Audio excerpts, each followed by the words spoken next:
우리 앞뒤 좌우에 있는 분들과 한번 반갑게 인사 나누시겠습니다. 하나님은 성도님을 사랑하십니다.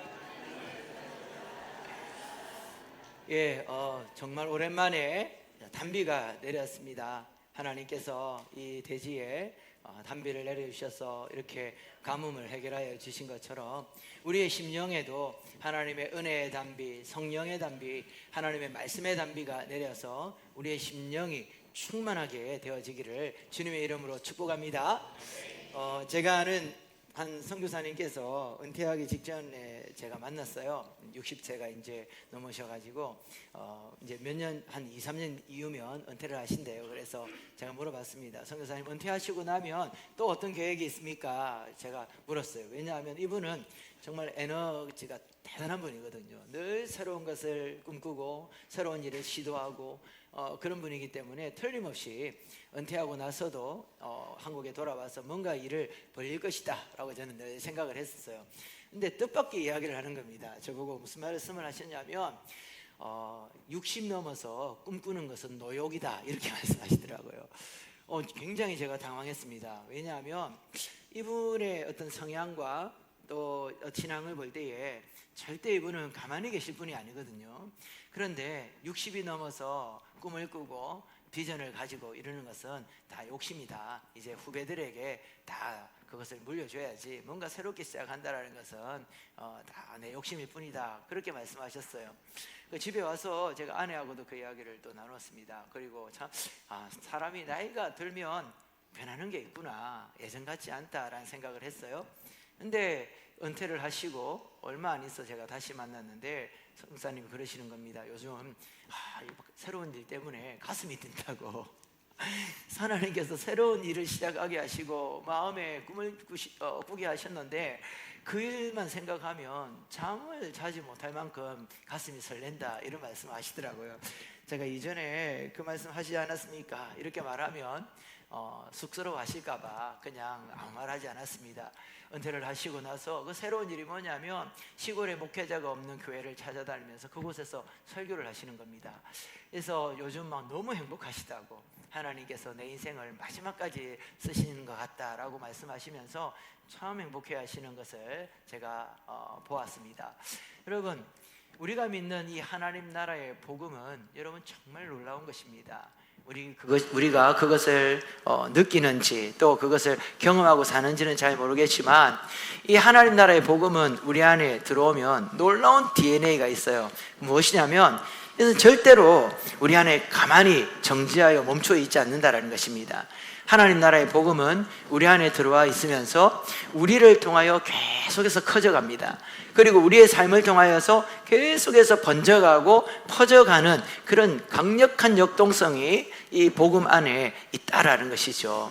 그래서 하나님께서 우리에게 성령을 보내어 주시고 성령이 우리에게 임하시며 나타나는 현상들이 있는데, 사도행전에 보니까 또 요에스에 보니까 성령이 우리에게 임하면 우리가 하나님 나라의 꿈을 꾸게 됩니다. 성령이 우리에게 임하면 하나님 나라의 환상을 보게 되고 비전을 가지게 된다라는 것이죠. 그래서 성령이 하시는 사역은 하나님 나라의 꿈을 꾸고 하나님 나라의 비전을 보고 환상을 보게 하는 것입니다. 그래서 우리의 가슴을 두드리고 우리의 가슴을 뛰게 하여서 하나님 나라를 이루어 나가시는 그 일을 성취하신다라는 것이죠. 어린 왕자의 작가인 생텍쥐베리가 이런 말을 했어요. 누군가가 배를 만들려고 한다면 그 사람에게 나무와 도구를 주지 말고 넓은 대양을 항해하는 그 꿈을 꾸게 해라 라는 말을 했다고 합니다. 저도 얼핏 책에서 한 줄 읽은 이야기인데 그 말이 제 가슴 속에 와닿았어요. 왜냐하면 우리 하나님이 이와 같은 방식으로 일을 하시기 때문입니다. 하나님 홀로 그 일을 이루는 것이 아니라 우리를 통하여 하나님께서 그 놀라운 영광스러운 하나님의 역사를 이루어 나가시는데, 그 방법이 뭐냐면 우리에게 넓은 대양을 항해하는 꿈을 꾸게 하십니다. 온 세상이 주께로 돌아오는 그 비전을 보게 하십니다. 수많은 민족들이, 수많은 영혼들이 나로 말미암아 예수의 복음을 듣고 하나님께로 돌아오는 환상을 보게 하는 것이죠. 그래서 우리의 가슴이 요동치게 만듭니다. 가슴을 뛰게 만듭니다. 잠을 이루지 못할 행복한 그런 고민을 가지게 만드는 것이죠. 그래서 그 사람을 통해 하나님은 하나님 나라를 키워나가고 확장시키고 교리하여 마침내 그 하나님의 나라를 완성시켜 나가는 것이죠. 우리 사랑하는 성도 여러분, 여러분들 속에 하나님 나라의 꿈, 하나님이 우리에게 주신 그 복음의 비전이 있으십니까? 여러분의 가슴을 계속해서 두드리고 잠을 이루지 못하도록 마음을 설레게 만드는 그런 꿈과 비전이 여러분들에게 있으십니까? 꿈과 비전에 대한 이야기를 하면 우리는 늘상 저기 앉아있는 우리 10대들 또 청년들의 이야기를 합니다. 그러나 성경은 우리에게 분명히 말씀하시죠. 하나님의 성령이 임하시면 노인들이 꿈을 꾸게 될 것이다.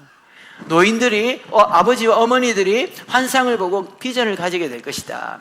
이 세상 사람들은 그렇지 않다 할지라도 성령의 역사는 나이를 상관하지 아니하고 남녀노소를 상관하지 않고 성령이 임하면 누구든지 꿈을 꾸고 환상을 본다라는 것입니다.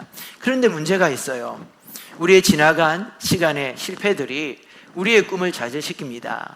우리 지나간 시간에 실패했던 그 경험들이 다시 꿈꾸지 못하도록 막으며 또 꿈을 위하여 비전을 위하여 시도하지 못하게 한다는 것이죠.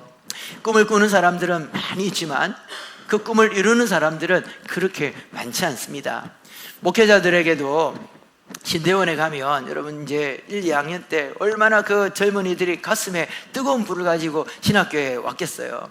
밤마다 부흥회입니다. 기숙사의 방에 들어가면요 335 모여서 어떻게 예수님을 만나게 되었는지, 그리고 앞으로 내가 어떤 사역을 하기를 원하는지 그 간증과 또 자신에게 주신 그 비전을 나눈다고 젊은이들이 막 밤새워서 토론을 하고 이야기를 하고 나중에는 막 함께 기도를 합니다. 그때 함께 기도하고 밤새워서 그들의 꿈과 하나님 주신 비전을 다 나누었는데 이제 한 30년이 가까이 되었거든요. 지금 돌아볼 때에 그때 나누었던 그 꿈과 그 비전대로 그 사역을 이루어 나가고 그걸 이룬 우리 동기 목사님들이 그렇게 많지는 않아요. 뭐 간혹 있기는 하지만 많은 분들이 지금 와서 그것에 대해서 자신의 사역에 대해서 후회를 하고 또 실패했다고 좌절하고 절망하기도 합니다. 과거의 실패가 다시 우리를 꿈꾸지 못하게 만드는 것이죠. 과거의 실패가 하나님께서 우리에게 말씀을 통하여 꿈을 주시고 기도할 때 우리의 가슴을 두드려도 그것을 다시 시행하지 못하도록 우리의 발목을 잡는다라는 것입니다. 그런데 오늘 우리에게 주신 이 본문의 말씀을 읽을 때에 우리 모두가 가슴이 뛰어야 합니다. 하나님께서 이 말씀으로 다시 우리에게 찾아와 우리를 꿈꾸게 하시고, 그리고 과거에 우리가 왜 하나님이 주신 꿈을 이루지 못하고 그 비전에 실패했는지 실패의 원인을 가르쳐 주시고, 성공하려면, 이 꿈을 이루려면 어떻게 해야 하는지를 우리에게 말씀하여 주십니다.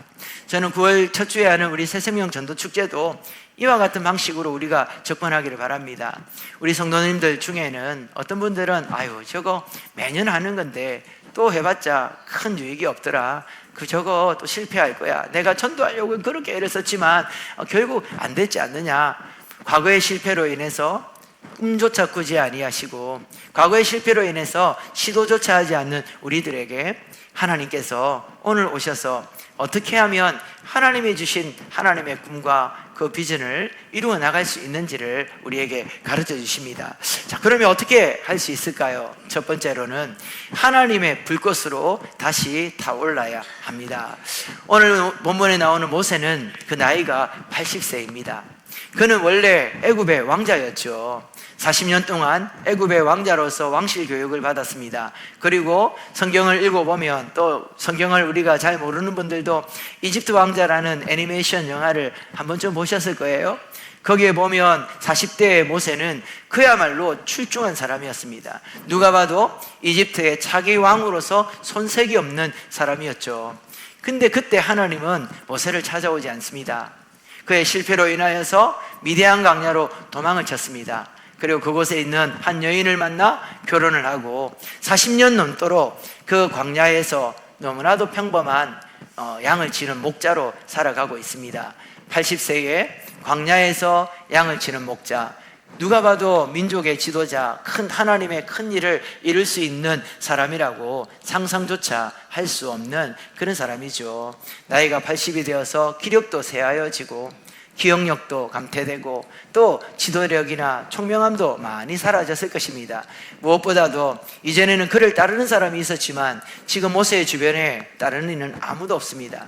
그를 따르는 것은 그가 치는 양떼들 외에는 아무것도 없는 그런 연약하고 너무나도 평범한 노인의 모습으로 광야에서 양을 치고 있었던 것입니다. 그런데 그와 같은 모세를 하나님께서 부르십니다. 광야의 떨기나무에서 꺼지지 않는 불꽃 속에서 모세를 하나님이 부르시고 있다라는 것이죠. 오늘 본문에 보면 하나님께서 모세야 모세야 두 번 부르십니다. 성경에서 하나님께서 이름을 부르실 때가 가끔씩 있는데 그 가운데 두 번 거듭하여 반복해서 부르는 경우는 그렇게 많지 않습니다. 두 번 반복하여 부른다는 것은 다급함과 간절함이 있다는 것이죠. 하나님께서 다급하게 모세를 부르시고 간절하게 모세를 부르십니다. 그런데 그 부르시는 하나님의 부르심이 좀 독특합니다. 사막에 피어있는 떨기나무입니다. 가시나무와 같은 아주 초라하고 앙상한 나무입니다. 요즘은 뭐 인터넷이 워낙 잘 되어 있어서 여러분 검색을 하면 떨기나무가 어떤 것인지 검색해 알 수 있을 겁니다. 우리 모니터 소리를 좀 더 올려주세요. 제가 목이 좀 많이 아픈데. 예. 가지가 앙상한 이 가시나무는 햇볕이 강하게 지면 태양열을 받아도 불에 타서 불이 붙어서 금세 재가 되어 사그러지는 그런 나무입니다. 거기에 불을 붙이면 아마 10초도 타지 않고 재가 되어서 사라지는 그런 나무인 것이죠. 그런 떨기나무, 광야에 피어있는 정말 꽃도 피지 않고 열매도 맺을 수 없는 앙상한 그런 떨기나무에서 우리 주님이 모세를 부르시고 있다라는 것이죠. 이 떨기나무가 상징하는 것이 무엇일까요? 아니, 모세는 그 떨기나무를 볼 때에 무엇을 생각했겠습니까? 사막에 피어있는 떨기나무, 힘도 없고 열매도 맺지 못하고 향기도 없이 또 꽃도 피우지 못하는 이 떨기나무가 꼭 내 인생 같구나, 꼭 나와 같구나 라고 생각을 했을 것입니다. 80이 넘어 아무것도 할 수 없는, 더 이상의 어떤 열매도 인생에서 꽃도 피울 수 없는 그런 처지에 있는 이 모세의 모습이 광야에 피어있는 떨기나무와 같이 여겨졌을 것입니다. 그런데 그곳에 불이 붙고 불꽃 가운데서 하나님이 모세를 부르십니다. 모세가 그 떨기나무를 보니까 신기한 게 있죠. 분명히 이 떨기나무는 불이 붙으면 금세 타버리고 재가 되어야 되는데 꺼지지 않는 불꽃이 계속 타오르더라는 것입니다. 무엇을 의미하는 것일까요? 하나님께서 모세에게 말씀하시는 것입니다. 이때까지 너는 너의 불꽃으로 일하려고 했지. 40대에 민족 해방의 비전을 가지고 이 백성들을 애굽에서 인도하여 낼 것이다라는 그 거룩한 비전, 그 위대한 꿈을 가지고 네가 살았지만 그 꿈을 어떻게 이루려고 했느냐? 네 안에 있는 불꽃으로, 네 안에 있는 열정으로, 네가 가지고 있는 그 열심으로 이것을 이루려 했지 않느냐? 그런데 어떻게 되었어? 모든 것이 실패로 돌아가고 네가 알고 싶었던 거 아무것도 이루지 못했지 않느냐? 그런데 이제 내가 다시 너를 통해 일하겠다. 그런데 지금부터는 너의 열정이 아니라 나의 열정과 너의 열심이 아닌 나의 열심으로 이 일을 이루고야 말겠다라고 우리 하나님께서 모세를 부르시는 것입니다. 모세의 열정은 떨기나무에 붙은 불꽃처럼 사그러질 수밖에 없는 것이지만 하나님의 심령에 붙어있는 이스라엘 백성들을 구원하시려 하는 하나님의 열정과 이 하나님의 열심은 결코 소멸되지 않는 영원한 불꽃이다라는 것이죠. 그래서 이제는 이 불꽃으로 가서 일해라, 이 불꽃으로 너를 태워라 라고 말씀하시는 것입니다. 실패에 익숙한 분들은 자주 이런 말을 합니다. 그거 왕년에 다 해봤다고, 그거 이전에 다 해봤는데 결국 안 되더라. 우리가 안 해보고 말하는 게 아니라 다 해봤는데 안 되더라 라고 말을 합니다. 그래서 다시 하려고 하지 않죠. 그리고 시도하려고 하지 않습니다. 근데 여러분, 왕년에 안 됐다고 지금 안 된다라는 것은 누가 정한 법입니까? 진짜 이전에 안 되었던 것은 지금 하면 절대 안 되는 것입니까? 그리고 우리는 생각해 봐야 됩니다. 하나님이 주신 꿈이 분명하고 하나님이 주신 비전이 확실하다면 그것이 왜 안 되었을까? 어쩌면 우리는 모세처럼 자신의 불꽃으로 그 일을 행하려고 했던 것은 아닌지, 나의 열심과 나의 열정으로 하나님의 그 일을 대신하려 했던 것은 아닌지 돌아보아야 합니다. 제가 예전에 인도했던 수련회에서 정말 놀라운, 정말 기가 막힌 한 아이의 기도를 들었어요. 이전에도 한번 소개를 한 것 같은데, 집회가 막 무르익고 기도회가 아주 뜨겁고 이제 마무리할 때쯤에 강사 목사님이 우리 성령의 감동이 있는 사람들마다 한 명씩 자리에서 일어나서 대표 기도를 하려 했습니다. 그랬더니 아이들이 막 뜨거운 가슴으로 일어나서 하나님 나를 주님께 드립니다, 헌신의 기도도 하고요, 우리 교회 부흥시켜 주십시오, 이런 기도도 하는데, 하나의 기도가 기가 막혀서 제가 아직까지 40년이 다 되어 가는데, 30년이 다 되어 가는데도 기억을 하고 있습니다. 한 고등학생, 남자 고등학생이 막 얼굴이 붉게 달아올라가지고 은혜를 엄청 받은 것 같아요. 그런데 거기에서 크게 외치는 겁니다. 하나님, 이제 하나님의 일은 나에게 맡겨주시고 하나님은 보좌에 앉아서 푹 쉬십시오, 이렇게 하더라고요. 하나님은 보좌에 앉아서 푹 쉬십시오, 제가 주의 일을 하겠습니다. 그 마음은 너무 가득하고 그 마음은 어떤 줄 알겠죠. 근데 제가 차마 아멘을 할 수 없었습니다. 아멘하면 어떻게 됩니까? 우리 모두 끝장이 나는 겁니다. 하나님께서 쉬시는 순간 지구를 멈출 것이고, 하나님께서 쉬시는 순간 역사는 거기에서 중지가 되어질 것입니다. 그 마음의 소원은 너무 알겠습니다. 10대 때 주님을 만나서, 예수님을 만나서 그 뜨거운 가슴을 주체할 수 없어서 그렇게 자신을 드리는 기도를 그렇게밖에 표현을 하지 못한 것이죠. 그러나 여러분, 그 아이가 이제 뭐 제법 한 30대 후반, 40대쯤 되었을 것 같네요. 그때를 생각하면서 굉장히 부끄러워하고 밤마다 이불킥을 하고 있을 겁니다. 깨달았을 겁니다. 하나님의 일은 나의 열심으로 되는 것이 아니구나. 하나님의 역사는 내 안에 있는 불꽃으로는 태울 수 없는 것이구나. 하나님의 열심, 하나님의 열정, 하나님의 꺼지지 않는, 소멸하지 않는 그 불꽃이 나에게 찾아와서 나를 태울 때에 비로소 이루어진다라는 것을 깨달았을 것입니다.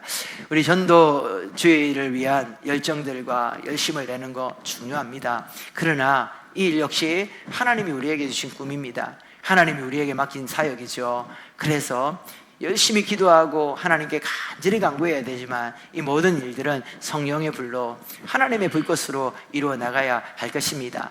우리 여기에 있는 성도님들, 여러분의 가슴을 뛰게 하는 거룩한 비전이 있습니까? 시작할 때 말씀드렸죠. 그리스도인이 꿈꾸지 않는 것은 이상한 것입니다. 왜냐하면 하나님 나라의 복음은 신비로운 DNA가 있어서 그것이 우리의 가슴 속에 들어오면 우리를 가만히 내버려 두지 않습니다. 그래서 꿈꾸게 하죠. 그래서 비전을 보고 환상을 보고 그것으로 인하여 내 삶을 하나님께 드리게 만드는 것입니다. 그러나 꼭 기억해야 합니다. 그것을 무엇으로 이룰 것입니까? 하나님의 불꽃으로, 하나님의 열심과 하나님의 열정으로 이루어 나가야 하는 것이죠.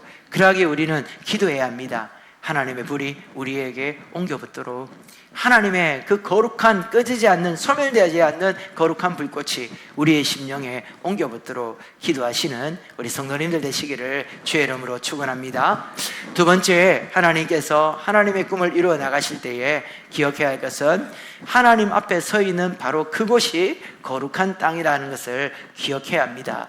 하나님께서 미디안 광야에서 모세를 부릅니다. 오늘 말씀해 보니까 그것은 모세가 매일 출근하는 그의 직장입니다. 양떼를 끌고 그 미디안 광야를 지나 목초지를 찾아다니면서, 오아시스를 찾아다니면서 양떼들에게 풀을 먹이고 양떼들에게 물을 마시게 하는 그런 그의 일상의 직장이라는 것이죠.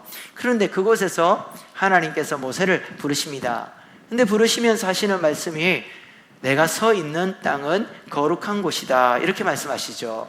여러분, 그 광야의 땅이 어떻게 거룩할 수 있을까요? 그곳은 모세가 40년 동안 매일 출근하였던 그의 직장입니다.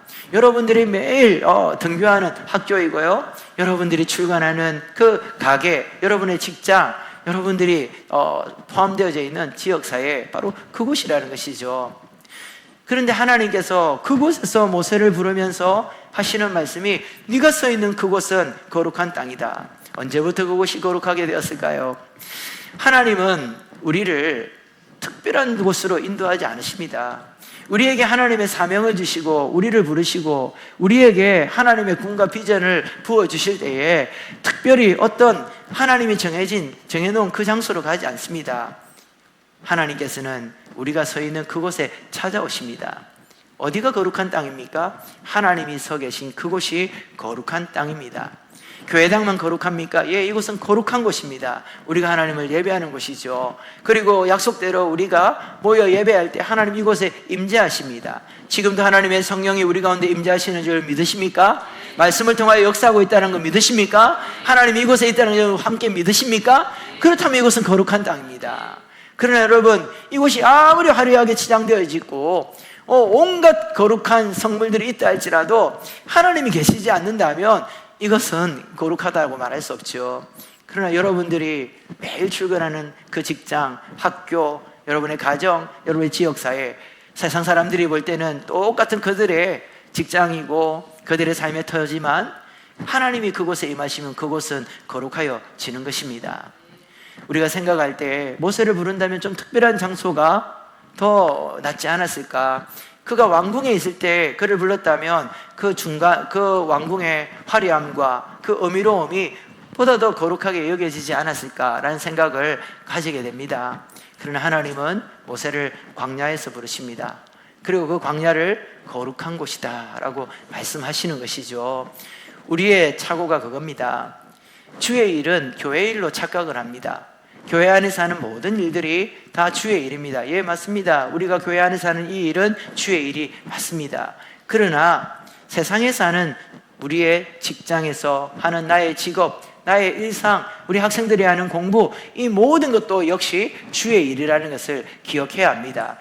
우리 학생들이 공부 열심히 해야 됩니다. 제가 늘 말했죠. 잘하는 것은 여러분의 책임이 아니에요. 공부의 70%는 누구의 책임이다? 절대 안 까먹네, 그건. 부모님의 유전자 때문이다. 그러나 열심히 하지 않는 것은 하나님 앞에 잘못하는 겁니다. 왜냐하면 여러분이 그 일을 열심히 하는 것, 주의 일로 여기기 때문에 열심히 해야 하는 것이죠. 우리 성도님들이 직장에서 여러분에게 주어진 그 회사의 일을 성실하고 정직하게 하는 거 왜 그렇게 해야 됩니까? 주의 일이기 때문입니다. 그곳이 거룩한 성소이기 때문입니다. 그래서 어떤 분이 그런 말씀을 하세요. 예배의 클라이막스는 축도가 끝나고 예배당의 문이 열릴 때 시작되어진다.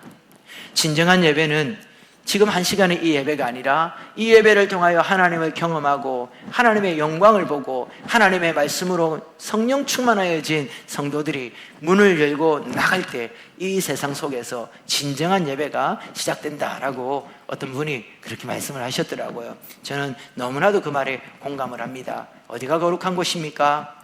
주님이 계신 곳이라면 어디든지 거룩한 곳입니다. 어떠한 일이 거룩한 일입니까? 주님이 함께 하시는 일이라면 모든 일이 거룩하여지는 것입니다. 여러분, 오늘도 또 내일도 주님이 부르시는 그 거룩한 곳에서 하나님의 말씀을 듣고 그분 앞에 순종하여 나아가시는 우리 성도님들이 되시기를 주님의 이름으로 축원합니다.